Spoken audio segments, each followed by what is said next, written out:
This may shock some people when I say this, but overall, watching Night of Champions tonight, or this afternoon, I should say, I felt like this show was meh.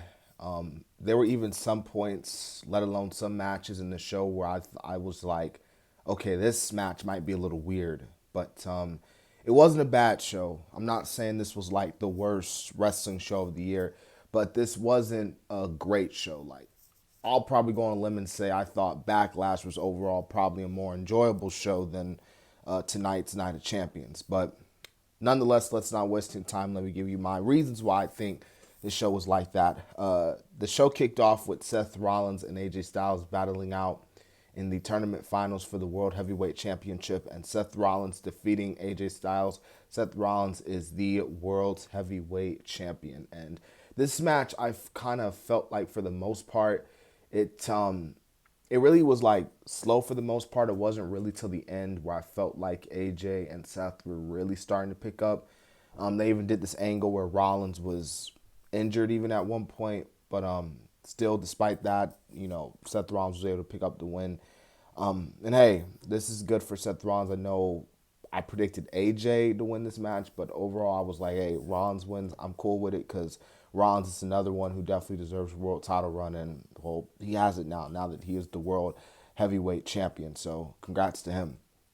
So Trish Stratus versus Becky Lynch. Now, remember I said at the beginning of this review, I was like, it show some parts of the show, let alone matches, where I was like, okay, this is weird. And that's exactly what I was feeling with Trish Stratus and Becky. It wasn't terrible, bad, but it was just like they did some spots in the match where I was just like, okay, this is weird. And it was just like, oh, I don't know about this one, Chief. Trish Stratus did get the win though, and but she didn't get the win alone. Zoe Stark, as you see in the picture here, helped Trish Stratus because she literally hit her with her finisher move, Becky Lynch, and Trish was able to get the win. So, and this is I think this is good for Zoe Stark. Definitely Zoe Stark. She's just starting off with Monday Night Raw. Now she's about to looks like being a feud with Becky Lynch. I don't think this is the last time Becky and Trish are going to face off. I do think they do another match at SummerSlam in Toronto. So that's all I'm going to say there. But hey, all right. So this is definitely one of the best matches of the night right here. Gunther and Mustafa Ali for the IC Championship. In no way, shape, or form did I expect Ali to win this match to pick up the W. But what I really liked about this match is how they made it seem like, okay, maybe there is a chance. Maybe there is a slight chance that Ali could pull off the shocking win, that he could very well beat Gunther tonight.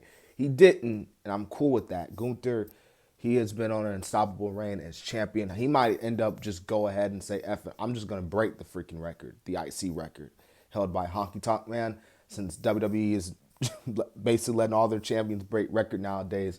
Looks like Gunther's going to be next in line to break another record. So, yeah, but really good match, really good match. Definitely one of the best matches on the show. Now, Asuka and Bianca Belair for the Raw Women's Championship. I could not find my footing in this match. I just could not get into this match. And it's crazy because I was like, this is Asuka and Bianca. They had a really good match in Mania. So I was like, oh, yeah, they're definitely going to have a really good match tonight or this afternoon. And again, it was just like, this match, I'm not feeling it. Now, don't get me wrong. The Saudi Arabia crowd, not just this match, but the entire night, they were on fire, chanting, this is awesome, cheering for their favorite superstars, their favorite women superstars, all that good stuff. But me watching this at home, I'm just like, this ain't really doing it for me. You know what I mean? And Asuka won the championship. A lot of people were actually surprised she won. Me personally, I'm not surprised because I did predict that she would win, and I thought her losing would kind of be stupid. But I thought it was kind of creative how Asuka won. She couldn't hit Bianca with the mist, so she just put the mist in her hand and sprayed it in, or put it in Bianca's eyes, blinded her, and took advantage. So I thought that was a little creative for Asuka to win, but well deserved because I feel like Asuka really was the only one capable of dethroning Bianca. Because if Bianca was still champion, then Bianca's just gonna hold on the title for another year because ain't nobody beating her. Rhea Ripley and Natalia. This was booked perfectly well. I don't care what anyone says. I know it kind of sucks because Natalia lost on her freaking birthday, but you know what? They booked this match A plus perfection because in no way, shape, or form, like if there was a multiverse, no other Earth reality would it play a scenario that would have Natalya beating Rhea Ripley at Saudi Arabia at Night of Champions. Just no chance in hell. So they was just like, you know what? Let's just have Natalya get beat up by Mommy, and rightfully so. Rhea Ripley retains her championship, rightfully so. Booked well. And plus, this wasn't even a feud. Like, Natalya just went up to Rhea, was like, I want you, Rhea, at Night of Champions. And it was just like, what? Like, come on. Cody Rhodes, Brock Lesnar. This was, again, one of the best matches on the night, along with the IC match. I mean, I thought Cody looked like a superhero in this match. That dude was in that Kimura lock for like 5 minutes. Like, normal human like myself would have tapped out, but Cody, like the American hero that he is, pressed on and fought on. He lost, but he didn't tap out. He lost the match, but he didn't tap out.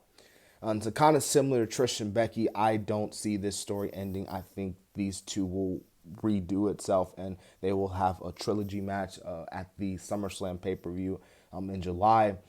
Cody might even still go on to compete in Money in the Bank, but I still think that they're going to revisit this feud with Brock down the line.